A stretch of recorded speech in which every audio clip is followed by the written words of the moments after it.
हगवणे कुटुंबियांच्या पोलीस कोठडीत वाढ झाली आहे। राजेंद्र हगवणे आणि सुशील हगवणेला 31 मे पर्यंत पोलीस कोठडी सुनावण्यात आली आहे। वैष्णवीचा नवरा शशांक हगवणे, सासू लता हगवणे आणि नणंद करिश्माला 1 दिवसाची पोलीस कोठडी सुनावण्यात आली आहे।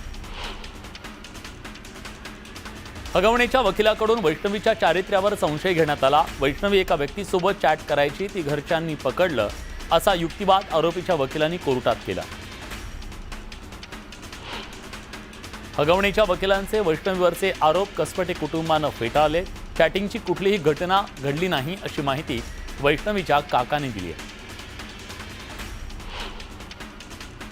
पत्नीला 2-4 कानाखाली मारणं म्हणजे छळ होत नाही असा मुजोर दावा युक्तिवाद हगवणेच्या वकिलांनी केलाय। वैष्णवी मृत्यू प्रकरणात निलेश चव्हाणवर अन्याय झाल्याचं म्हणत हगवणेंच्या वकिलांनी निलेशला पाठीशी घालण्याचा प्रयत्न केला। केवळ मैत्री खातर वाईट परिस्थितीत बाळाचा सांभाळ केल्याचा दावा हगवणेंच्या वकिलांनी केला। भर पावसात राजेंद्र हगवणे यांच्या विरोधात न्यायालयाच्या बाहेर महिलांकडून घोषणाबाजी करण्यात आली।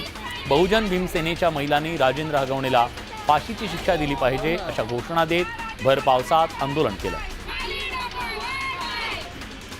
महिला आयोगाच्या अध्यक्षा रुपाली चाकणकर यांना सुरक्षेची गरज नाही, त्यांची सुरक्षा काढून घ्या अशी मागणी स्वराज्य पक्षाचे सरचिटणीस धनंजय जाधव यांनी केली। वैष्णवी हगवणे प्रकरणातील आरोपींवर कठोर कारवाई व्हावी आणि या प्रकरणाकडे दुर्लक्ष करणाऱ्या महिला आयोगाच्या अध्यक्षा रुपाली चाकणकर यांना राजीनामा द्यावा अशी मागणी भीम आर्मी संघटनेच्या वतीनं करण्यात आली। हिऱ्याची अंगठी चोरणाऱ्या कामवालीला पश्चिम बंगालमधून अटक करण्यात आली आहे। मरिया सुका ही महिला नागपूरच्या विनायकनगर इथल्या नुपूर अग्रवाल यांच्या घरी काम करायची। दरम्यान 18 मे रोजी मरियानं 2 हिऱ्याच्या अंगठ्या चोरल्या होत्या। धुळे सोलापूर राष्ट्रीय महामार्गावर बीडच्या गडी इथं 6 जणांच्या मृत्यूचं कारण ठरलेल्या टेम्पोचा अहवाल आरटीओ विभागानं सादर केला। उड्डाणपूल उभारणीत तांत्रिक चुका झाल्यात। ज्या ठिकाणी हा अपघात झाला त्या ठिकाणी 2 उड्डाणपूल एकत्र जोडले गेले, त्यामुळे या ठिकाणी पाणी साचतं। हे पाणी वाहनांच्या काचांवर आल्यानं अपघाताचा धोका वाढतो असं अहवालात नमूद करण्यात आलं।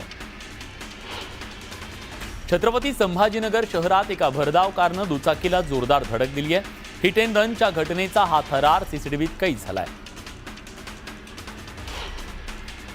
ओडिशातील रुरकेला इथं माओवाद्यांनी स्फोटकांनी भरलेला ट्रक लुटून नेला। या ट्रकमध्ये 1.5 टन स्फोटकं होती। हा ट्रक राऊरकेला इथं बांको दगडखाणीमध्ये चालला होता। माओवाद्यांनी ट्रक वाटे थांबवून चालकाला बांधून ठेवलं। छत्रपती संभाजीनगरातील अमोल कोतकर एन्काउंटर प्रकरणाचा सीआयडीकडून तपास सुरू आहे। दरम्यान सीआयडी अधिकाऱ्यांकडून एन्काउंटर घटनास्थळाची पाहणी करण्यात आली। गुहागरमधील देवघर इथं सासऱ्यानं लैंगिक छळ केल्याची तक्रार गुहागर पोलीस ठाण्यात नोंदवण्यात आली। सासू आणि नणंद यांच्या विरोधात पीडित महिलेनं तक्रार नोंदवली असून या विरोधात राष्ट्रवादी काँग्रेस पक्ष आक्रमक झालाय। जळगावच्या चोपडातील बोरमडी गावात रस्त्यावर एका आदिवासी महिलेची प्रसूती झाल्याची धक्कादायक घटना समोर आली आहे। फोन केल्यानंतर रुग्णवाहिका न आल्यानं महिलेला दुचाकीवरून रुग्णालयात न्यावं लागलं, मात्र रस्त्यातच या महिलेची प्रसूती झाली। दरम्यान प्रसूतीचं साहित्य नसल्यानं उपस्थित महिलांनी दगडाच्या साह्यानं नाळ तोडल्याचा प्रकार समोर आला। जळगावातील घटनेनंतर सामाजिक कार्यकर्त्या प्रतिभा शिंदे आक्रमक झाल्या। खेड्यापाड्यावर आढावा घेण्यासाठी आलेल्या जिल्हाधिकाऱ्यांना प्रतिभा शिंदेंनी खडेबोल सुनावले। सोलापूर विमानतळावर पोलिसांनी मॉक ड्रिल केलं। अपघात आपत्कालीन परिस्थिती निर्माण झाल्यास त्या परिस्थितीला तोंड देण्यासाठी रंगीत तालीम घेण्यात आली। खासदार डॉक्टर श्रीकांत शिंदे यांनी पाकिस्तानवर सडकून टीका केली आहे। सर्वपक्षीय शिष्टमंडळानं कांगो लोकशाही प्रजासत्ताकचा यशस्वी दौरा केला। भारत जगाला प्रतिभा आणि तंत्रज्ञान पुरवतो, मात्र याउलट पाकिस्तान जगात दहशतवाद पसरवतो अशी परखड टीका खासदार डॉक्टर शिंदेंनी आंतरराष्ट्रीय मंचावरून केली आहे आणि पाकिस्तानला लक्ष्य करत त्यांचा खरा चेहरा जगासमोर आणलाय। नांदेडमध्ये काँग्रेसकडून तिरंगा महारॅली काढण्यात आली। काँग्रेस प्रदेशाध्यक्ष हर्षवर्धन सपकाळ यांच्या नेतृत्वात तिरंगा रॅली काढण्यात आली। ऑपरेशन सिंदूर यशस्वी करणाऱ्या भारतीय लष्कराचा सन्मान आणि शेतकऱ्यांच्या प्रश्नांसाठी रॅली काढण्यात आली. छत्रपती संभाजीनगरमधील पाणीपुरवठा योजनेवरून मुख्यमंत्री देवेंद्र फडणवीस यांनी अधिकाऱ्यांना चांगलंच धारेवर धरलं. कंत्राटदार काम करत नसतील तर त्यांना ब्लॅकलिस्ट करा अशा सूचना मुख्यमंत्री फडणवीस यांनी दिल्या. तसंच अधिकाऱ्यांचा टास्क फोर्स तयार करा, कोणतीही हयगय चालणार नाही अशा सूचना मुख्यमंत्र्यांनी दिल्या. महाविकास आघाडीतील नाशिकचे उबाठा गटाचे नेते बाळा दराडे यांनी माफीवीर या शब्दावरून राहुल गांधींना काळं फासण्याचा इशारा दिला.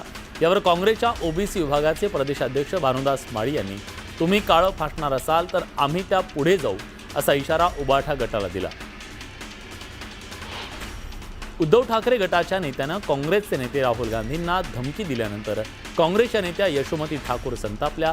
राहुल गांधी यांना धमकी देणं काही सोपं नाहीये आणि असं कोणीही वायफळगिरी करत असेल तर खबरदार, ती भाषा आम्हाला येते अशा शब्दात त्यांनी सुनावले.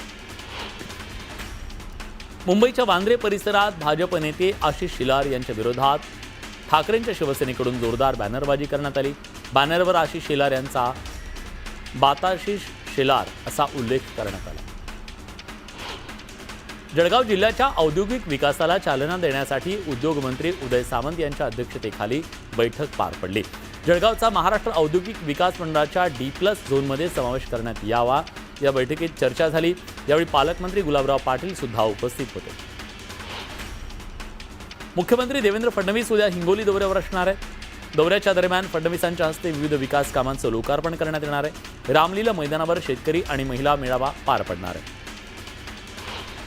मुंबईत उद्धव ठाकरेंवर टीका करणाऱ्या भाजपनं दिलेलं तास नारायण राणेंनी थोडे दिवस बाजूला ठेवावा. मुंबईच्या विकासावर बोलण्यापेक्षा आपल्या मतदारसंघात काय चाललंय हे पाहण्यासाठी राणेंनी लवकरच सिंधुदुर्ग जिल्ह्यात यावं असा खोचक टोला माजी आमदार वैभव नाईक यांनी लगावला. भाजपच्या नेत्या पंकजा मुंडे यांनी माजी आमदार RT देशमुख यांच्या पार्थिवाचं दर्शन घेतलं. देशमुखांच्या मुलांची भेट घेत पंकजा मुंडेंनी त्यांचं सांत्वन केलं. काँग्रेसचे प्रदेशाध्यक्ष हर्षवर्धन सपकाळ यांनी नांदेड इथल्या सचखंड गुरुद्वारात जाऊन दर्शन घेतलं. गुरुद्वारा बोर्डाकडून त्यांचा सत्कार करण्यात आला.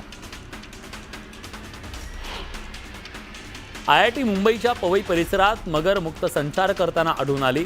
मंगळवारी रात्री 6 फूट लांबीची मगर रहिवाशांना वावरताना दिसली. या घटनेच्या मुळे परिसरातल्या नागरिकांमध्ये भीतीचं वातावरण निर्माण झालं. जालना शहरात तब्बल 983 धोकादायक आणि मोडकळीस आलेल्या इमारतींच्या मालकांना महापालिकेनं नोटीस बजावली. 2 वर्षापासून वारंवार सांगून सुद्धा धोकादायक इमारती रिकाम्या केल्या जात नसल्यानं पालिकेच्या वतीनं कारवाईचा इशारा देण्यात आला. पुण्यात प्रवाशांच्या सुरक्षिततेच्या मुद्द्यावरून उबाठानं आंदोलन केलं. मध्य रेल्वेच्या सुरक्षिततेसाठी 100 कोटी देऊन सुद्धा अजूनपर्यंत पुणे स्टेशनवर CCTV कॅमेरे नाहीये असा आरोप करण्यात आला. पाथर्डी फाटा परिसरात मल्टीलेव्हल मार्केटिंग कंपनीच्या शाखेवर कृषी विभागानं छापा टाकला. या शाखेतून पोलिसांनी परवानगी नसलेल्या कंपनीतील 3000 ग्रॅम खत जप्त केले. या प्रकरणी उत्पादकासह विक्रेत्यांवर गुन्हा दाखल करण्यात आला. अहिल्यानगर जिल्ह्यातल्या अनेक तालुक्यांमध्ये जोरदार पावसाच्या सरी बरसल्या. कोपरगाव, राहाता आणि अकोले तालुक्यातल्या धरण पाणलोट क्षेत्रात कोसळणाऱ्या पावसामुळे भंडारदरा, निळवंडे धरणासह मुळा धरणाच्या पाणी पातळीमध्ये वाढ झाली आहे.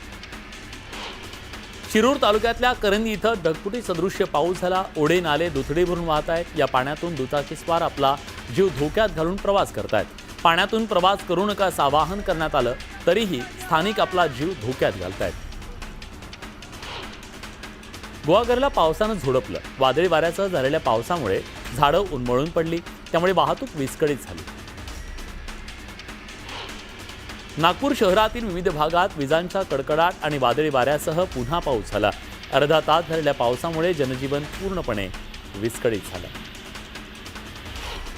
शहापूर तालुक्यात विश्रांतीनंतर पुन्हा पावसानं हजेरी लावली आहे. पावसामुळे उन्हाळी भात शेतीला फटका बसला असून शेतीचं मोठं नुकसान झालं.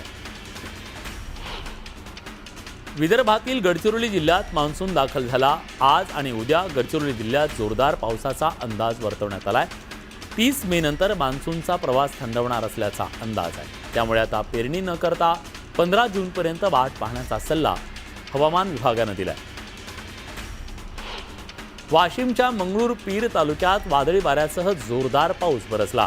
वादळी वाऱ्यामुळे 25 ते 30 शेतकऱ्यांच्या सोलर पंपाच्या पॅनलचं नुकसान झालं.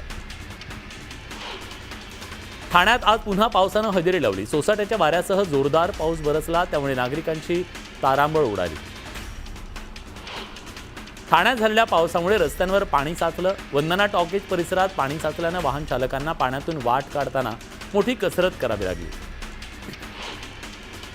पावसामुळे डोंबिवलीतल्या MIDC भागात पाणी शिरलं. नाले तुंबल्यानं नाल्यातील पाणी रस्त्यावर आलं, त्यामुळे रस्त्यांवर पाणीच पाणी पाहायला मिळालं.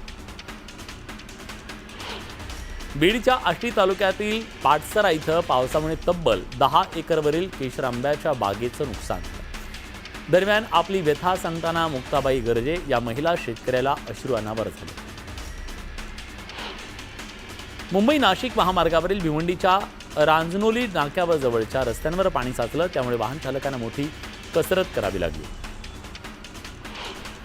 पुणे शहरासह जिल्ह्यात गेल्या 2 ते 3 दिवसापासून मुसळधार पाऊस पडतोय. या मुसळधार पावसामुळे पुणे शहराला पाणी पुरवठा करणारे खडकवासला धरण आता निम्न भरलंय. यंदा मान्सून लवकर आल्यानं आणि सततच्या मुसळधार पावसानं मे महिना संपण्यापूर्वी खडकवासला धरण 49% भरल्यानं पुणेकरांची चिंता मिटली. बीडच्या आष्टी तालुक्यात आज पुन्हा जोरदार पावसानं हजेरी लावली. आठवडाभरापासून आष्टी तालुक्यात दमदार पाऊस होतोय. या पावसात नदी नाल्यांसह काही तलाव ओसंडून वाहत आहेत. अकोला जिल्ह्यात वादळी वाऱ्यासह झालेल्या पावसानं फळबागांचं मोठं नुकसान झालं. वादळी वाऱ्यानं शेतातील लिंबू अक्षरशः उखडून पडले.